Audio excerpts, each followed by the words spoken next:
Hello there everybody and welcome to a new video for Age of Wonders 4. Today I got a new mod showcase for you and it's the Tomes of the Timberwood. So this is a mod collection of Timber's tomes that he has made, and they were all available scattered all over the workshop, and this is a collection of all the tomes that the guy did. And this is probably going to be only part 1 after a while, because there is already a lot of new content announced on the mods page. So when there are enough new tomes, I will just expand on this video. That being said, the tomes are really well made, high quality, very interesting concepts, and I want to introduce these to you in this video. There are timestamps down below, and before we get started, I just want to put a little word of warning up ahead. So when you enter modded content, there is always sort of a power creep happening to your game. So while these tomes are really well balanced, I went through all of them, I really like what I saw, they still offer you options to grow quite overpowered with certain strategies, which is totally the idea, but it might be that in multiplayer scenarios, everybody should know what they're getting themselves into, and some people might not like that. That being said, these tomes are really conceptually and thematically well made. One or two of them I personally even found underpowered, but more about that later. So let's get started with the first tome, which is going to be the Divine Judgment one. This is a Zeal and Condemnation tome. It's a nice addition to this gameplay. Judge's Vow is your unit enchantment for this one, so you get that for your battle mages and your supporters. First off, 10% flat damage increase, sweet deal. And they also have the Divine Smite ability henceforth, which is a single target nuke, always hits, sick range, all the action points though, 28 damage here, and permanent condemnation for the rest of the battle. So pretty nifty thing if you want to have somebody condemned. And when you look at things like Final Judgment, which is a 1 hex radius tactical nuke, 28 damage, 50% more if the enemies are already condemned. So that's pretty high potential there. Judge's Fervor is a super sweet buff spell. So if you are already deeper in the Zeal gameplay, you won't need the Zeal buff that you gain there, and you will gain regeneration instead. Or if you just cast it repeatedly, you will gain more and more damage, and you will gain Zeal even though you haven't had it before, and you will gain the regeneration later. Either way, this spell, if you have the combat casting points and the mana to support it, is amazing. It's a sick combat steroid, but it's exactly what I love to see when I play Astral and Order. I want to have sick unit buffs and form like spells like these. I really like that one. Divine Maelstrom, pretty nifty siege project because it does condemn an entire city, and who doesn't like that? Also, some soft damage on top of that. The Knight Justicar is a very cool unit. First off though, the bad part about them, tier 4, they cost you some Imperium. But you get a racial unit, that means it inherits all the unit enchantments and all the base synergies with your own culture, and the dude can even condemn on melee attacks.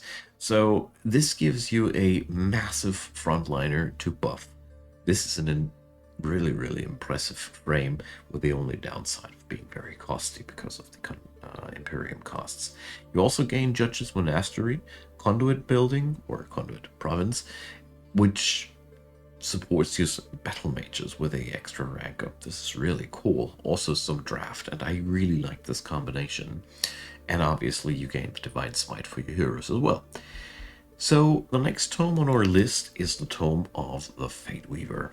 So Astral Chaos, which means we're leaning into demonic territory here, has a pretty wild and, well, hard to define package. So Mark of the Fateweaver, first off, is a racial transformation giving you 5 temporal HP whenever you do combat casting. I love this. This is resilience, very cheap, very effective, but it won't be, well, a fix-it-all package, because you have to it's just not enough. It's just a very, very nice support for offense-heavy builds. Cult of the Fated God is a city structure which gives you really some sick mana and knowledge income, but on top of that, chaotic boons when when units are produced in that city. So this one, this is a double-edged sword. You have a chance of gaining either beneficial or negative status effects when you're below 75%. So, well, I like this because the mana and knowledge income here is sick. And the chaotic boons, although being most of the time beneficial, I feel like it's more of a bad deal than a good deal. That's not true. You get more of a good deal most of the time, but it can totally ruin your strategy for a certain turn. Love this. Really well made. So, Fires of Change is your classic 1 hex radius damage nuke. It's a little bit of everything. Yeah, damage over time, some defense shaving, and solid damage. Nothing to sneeze at. Eye of Destiny is a tactical spell which slows down an army. I don't know if this isn't interesting in multiplayer. Can't really tell what to think about this in all honesty. While transmutation though, you have a chance to just transmute somebody into a tier 1 critter. Okay, the chance is increasing with lower HP and all. I personally don't like spells like these too much because it's basically a gamble, but yeah, well, if you win the gamble, it's amazing. And it fits so damn well into the concept of the whole Chaos Transmutation thing. And then we have the Chaos Warrior of Change. Ah, beautiful unit. So they can't just churn out combat casting points. And besides that, they are tier 3 pole arms, so their damage is pretty good. Also, they come with a chance of inflicting burning.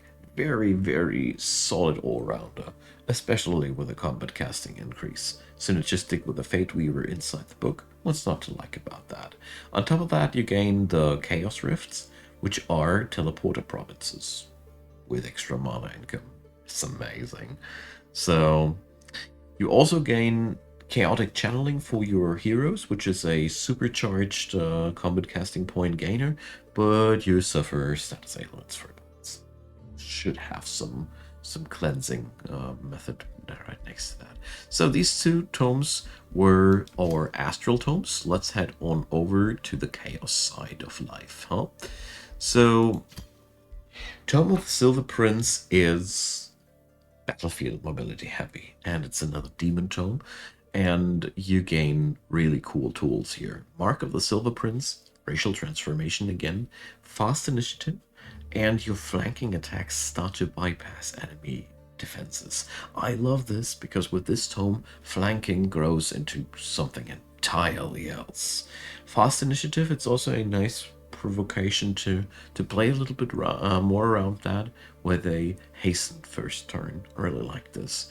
Whip of the Pain God is a battlefield buff, which is, 10 damage for everybody, but strength, haste, and morale. So you gain a pretty sick boost, but they all suffer damage. Double-edged sword again. I love it because it reflects the demonic nature of these spells quite well. Pavan of the Silver Province, well, it's pretty sick. It's a flanking in a bottle for 1 hex radius. And since you have a lot of flanking bonuses in this book, it's a massive benefit to have that. Cult of Excess is an interesting city structure. It will reward you with golden mana for negative city stability levels, more than positive ones, but it's pretty okay. And Blissful Cruelty is on all of your units henceforth. So they gain strength and morale whenever they take damage for the first time, but they suffer sundered defenses. Basically a anti-version of the industrious culture. Pretty interesting thing, but you really gotta be careful that your units will grow more and more fragile the more often this happens. But on the other hand, well, golden mana, pretty sick. So Festival of Mindless Ecstasy is a pretty powerful thing because it gives you more gold out of your vassal city, and it changes the Rally of Liege units to be under blissful cruelty, and they gain fast initiative. So you alter your vassals, your rally leech units. It's pretty interesting. I don't know how well it plays out because I haven't tried it out in all honesty, but it sounds like something, some interesting strategies to play around. And the Chaos Warrior of Excess. It's a skirmisher, and he has a immobilizing spell that enhances flanking even more, because flanking attacks have a 60% chance of inflicting a negative stats ailment. This is where things grow really, really nasty. And he has that also as his basic attack. So these guys, if you get them to flank, it's amazing. Chamber of Hedonism is a research post province, and it interacts with ashlands and with negative alignment. So it's a tome for the evil guys. I like that. And, well, distracting pheromones. If you have a tanky hero, pretty nifty thing, because distracted people are, well, just open for flanks. So, next one, another demon tome, the Tome of the Blood God. So, if you haven't caught the Warhammer vibes yet, it's clearly dedicated to that. So let's get on over to this good one. Exsanguinating Blades. Well, we gain +2 damage for our ranged guys, except for the archers, skirmishers included, but not the archers. And we gain bleeding for melee and skirmishers. I like that one because bleeding is a pretty solid damage over time effect. And it's a solid enchantment for builds that like that already. Blood for the Blood God. A little bit of a nuke with bleeding component, so what's not to like about that? Mark of the Blood God. Oh, this thing, racial transformation with 10% extra damage for all of your attacks, not the magic ones though. +2 magical resistance. Hell yeah, that's a good one, especially since magical resistance is, yeah, it's really cool to get that for yourself. Skulls for the Skull Throne. It's a double-edged sword. It's 50% more damage. It's 50% or 5 units of negative defense, and berserking. It's 1 hex radius, and it's only for friendlies, so you send them go nuts. I'm not convinced about this spell, but thematically it fits very well into the roster here. And Sanguine Cult, yeah, so you gain city stability for war and draft, and your units have Berserker's Rage, so that means they berserk when they go 33%, but they gain Steadfast. All of them, dudes. It's a pretty cool one, I think. And you have the Chaos Warrior of Blood, which is a frenzying tier 3 fighter unit with a sick cleave. It's pretty cool because it's high damage, it cancels out retaliation and all. The only downside is it's a full action, so I have to work a little bit on the positioning, but it's a huge payoff there. Demon Forge, yeah, it's another Ashlands interactor, and, well, it's unit deployment location. It's perfect for draft heavy builds, but that's pretty clear, I think. And Fight to the Death is a fun warfare skill which locks 2 units into each other, and if you don't want somebody to use his tactical skills, that's just a skill to pick. I like that one, because it's more useful than it looks at the first glance. If you just don't want somebody's special attacks to land on your army, this comes to the rescue. You have 3 turns now to kill off the dude. Like that one. So, let's head on over. The Materium tomes are currently none available, so we're going to find plenty of new tomes though in the nature department. So, Tome of Sheltering Boughs. Oh, I like that one. So we have a lot of plant interaction in there, defensive measures, and some bleeding. So sapping roots, all enemies get weakened, and they gain even more weakening when they are, well, somewhat debuffed.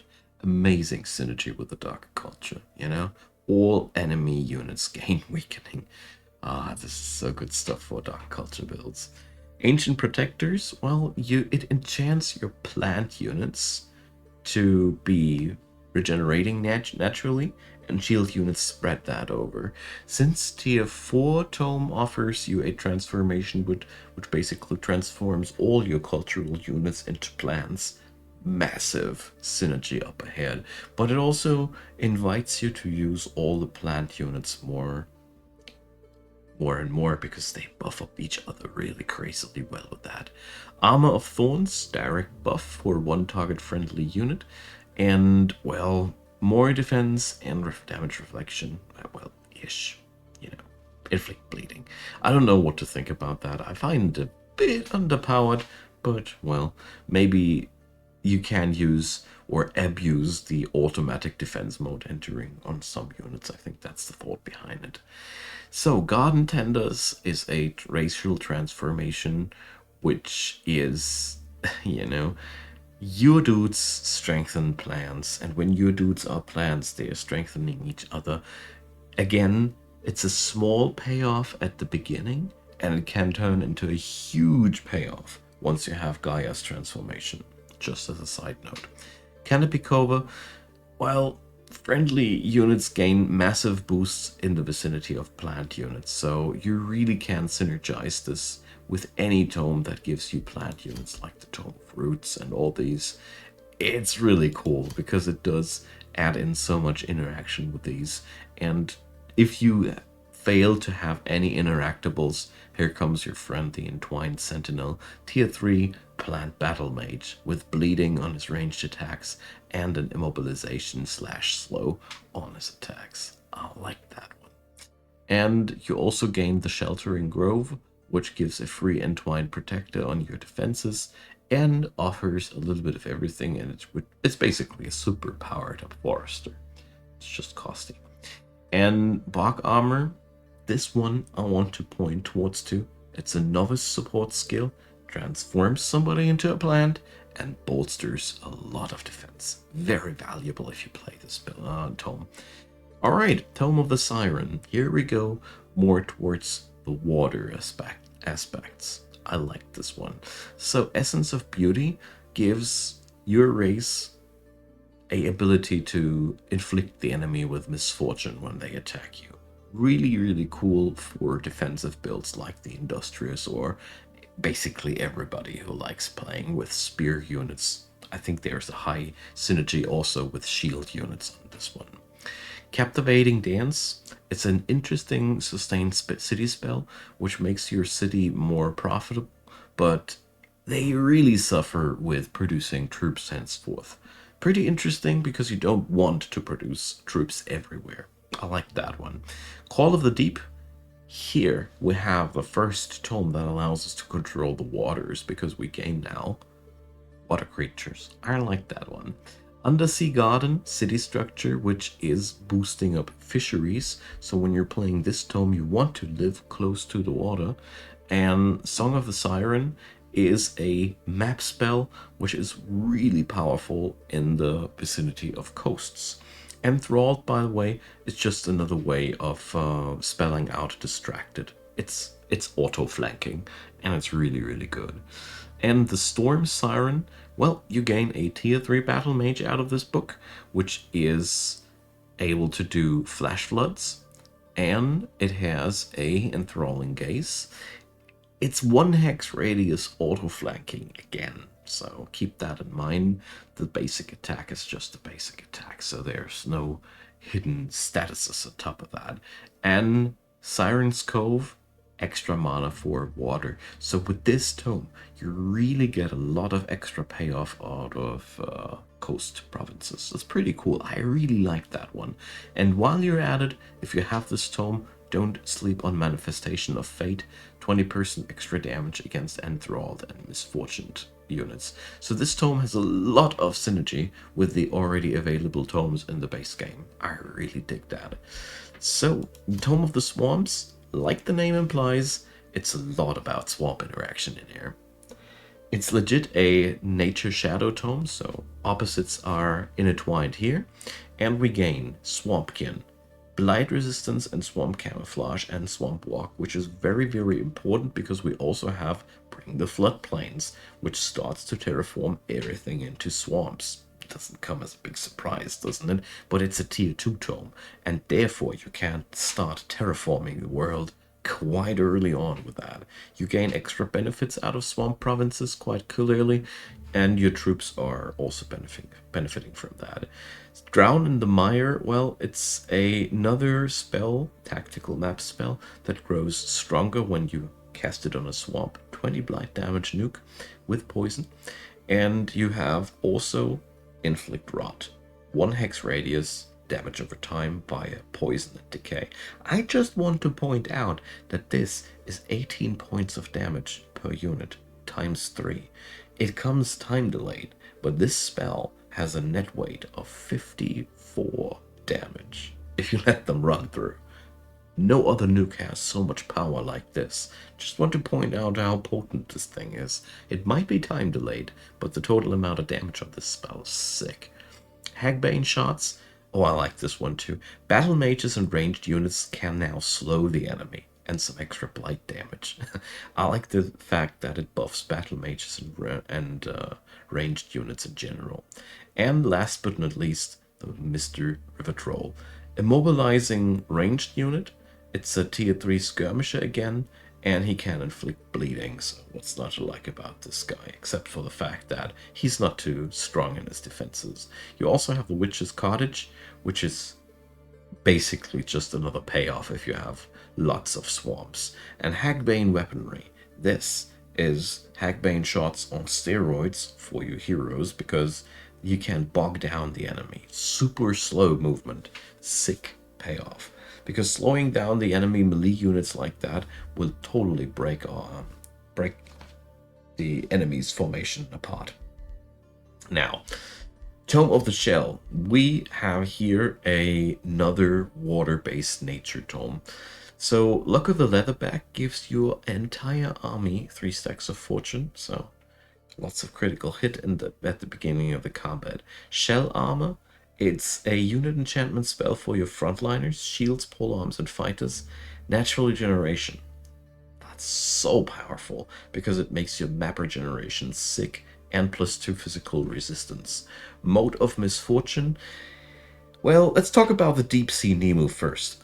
These are tier 3 supporters, which can hit quite hard, heal your dudes very, very powerfully, and they can soak damage for their friends with a 20% damage reduction. And Mode of Misfortune gives you a city structure, which gives you 3 of these 6 supporters at the beginning of the fight in your city, plus 30 fortification health. Nice stuff. The Shock Shell is a tier 4 shock unit. Well, it can spawn another unit. It's really, really nice to have that one. And you get the tier 3 Tight Spirits as summonables, which are, well, a wettening experience, and they are fighters. Therefore, very solid frame, resilient, mass producible. What's not to like about that?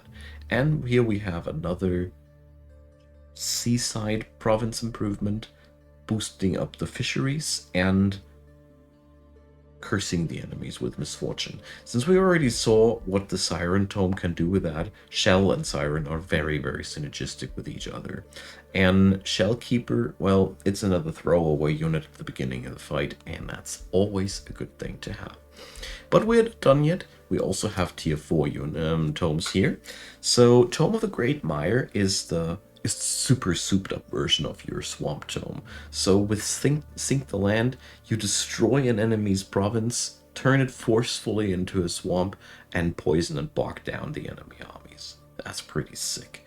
Blight Boil, 40 points of damage. That only is usable on a poisoned unit, yes, but it spreads poison to the other enemies, so pretty nifty thing for a single target nuke. I like that. Brew Plague, well, you have poisoning and decaying at the entire army at the beginning of that one.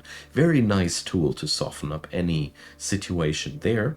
And, oh yeah, Trollhide. It's a major racial transformation, but that's only because it's so good. Physical resistance up, immunity against disease, which is quite quirky, but yeah, you're a troll now, I guess.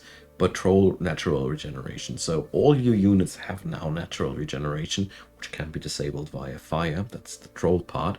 And you're also vulnerable against fire. But your entire armies will heal like crazy henceforth on the map.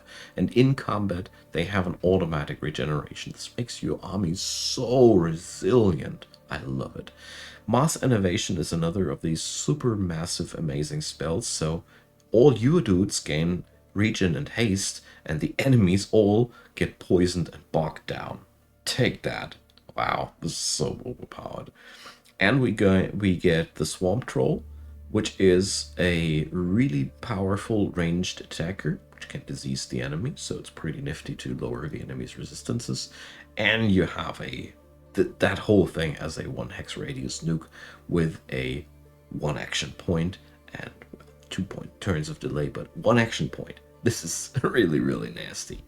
Okay, Fend Apothecary. Well, we gain more mana for swamps. Very synergistic with the previous tome, therefore.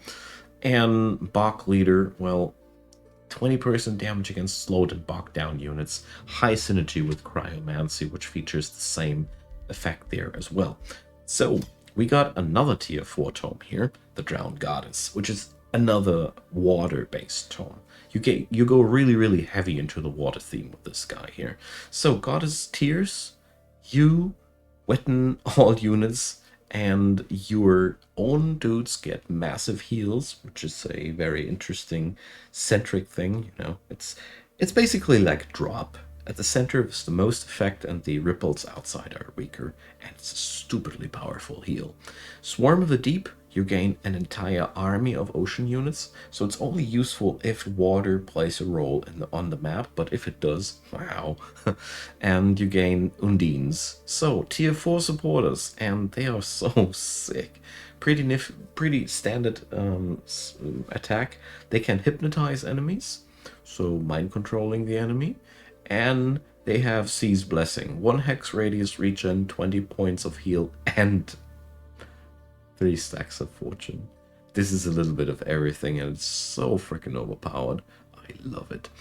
1000 Year Storm, siege project, which has a lot of destruction on the enemy's structures. This is really brutal, because it destroys towers and support structures at once, and the enemy is wet, and really, 20 damage is really a lot.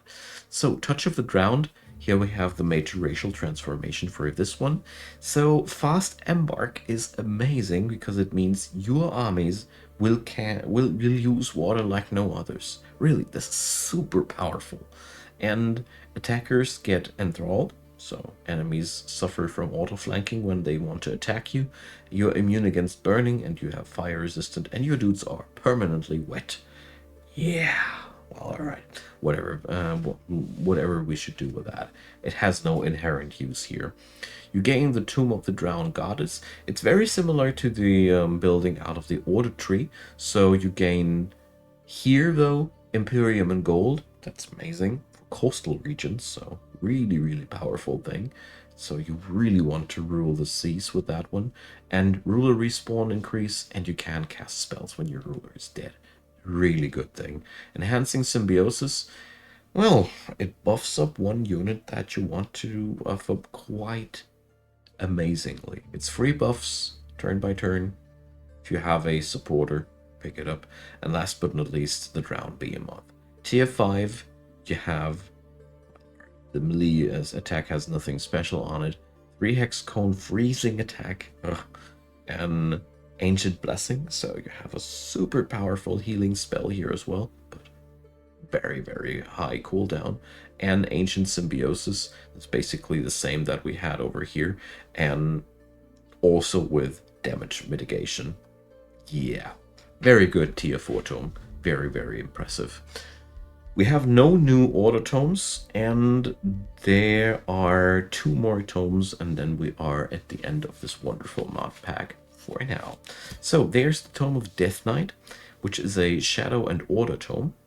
So here we have morale gameplay at its best. So Death Knight armor puts shields, pole arms, and shock units into the status where they grow more powerful the more hopeless the enemy is. You gain extra defenses when the enemy is hopeless, and the enemy loses morale by just attacking you. Oh, this is so nice. Confessor's Quarters gives you different bonuses regarding either if your city is happy or unhappy. Really interesting gameplay mechanic. The Wraith Knight is a tier 4 shield unit, which is just slapping out the morale out of the enemy like crazy, and they are also able to do a breath attack that demoralizes the enemy. There's so much morale gameplay in this tome. I really love this one. Serve the Greater Will. You sacrifice one of your units to weaken the enemy and strengthen your units. Really good stuff for those summons. And Sacrifice Dissidence is a spell for your vassals, soul income increase, and liege units are suddenly undead, so you can utilize this with an undead build too. Oppressor's Bastion, well, you gain more knowledge for research posts and conduits. You destroy some of your city stability, but you gain souls, so if that's interesting for you. And you also can slap the Death Knight armor on your heroes. And then we got, as the last point on the list, the Tome of the Ivory Towers. The Vampire Tome. We gain a vampire, and it's a very vampire-y tome in general. So, Mind Blank Bliss. You gain Imperium for Happy City. Yes, that's cool, isn't it? And you also suffer from some production decrease, but whatever. Imperium for Happy Cities. I love that interaction. Thrall of the Pale Divine. Well, you gain a bonus for high morale. I love this. And it's a racial transformation. This is very atmospheric and very cool to play if you have a morale build. So good stuff. And the Ivory Towers go into your city, and it produces knowledge. I always love that. And if your city is very stable, aka happy city, you gain more bonuses. So this tome rewards high city stability crazily. Shimmer of Power, well, you can do this only with a hero or mythic unit, but oh boy, here we go for the bonuses. And then we have the Mythic Noble. He's a tier 5 unit with lifesteal, because he's a vampire, of course, and he can taunt and weaken enemies while strengthening himself. So these guys are quite costly, but again, they are linked to your culture, so you can do some really cool shenanigans with that. And yeah, hard to kill, very easy to stay alive, and with Shimmer of Power they go really nuts. Ghost Marble Mine, you gain again more souls here with more mines, more souls, and you gain also your souls as gold. So I like that one because with necromantic empires, there comes the point where souls aren't as interesting anymore, and this one is a really nice workaround, and you can gain Inspiring Killer as a trade with this tome. So it's been a lot of tomes in this video, I know, and yeah, I really like this mod package though. There's a lot of goodness in there. Let me know what you guys think. And I will expand on this video as there will be hopefully more of these excellently crafted tomes by Timber. And feel free to leave a like, leave a subscribe if you enjoyed, and check out in the description box below. There's also a playlist link to all of my Age of Wonders info videos. At the time of this making, it's about 60-ish or something like that, so knock yourself out if you're down for stuff like that. So have a wonderful day, thanks for watching, and see you next time.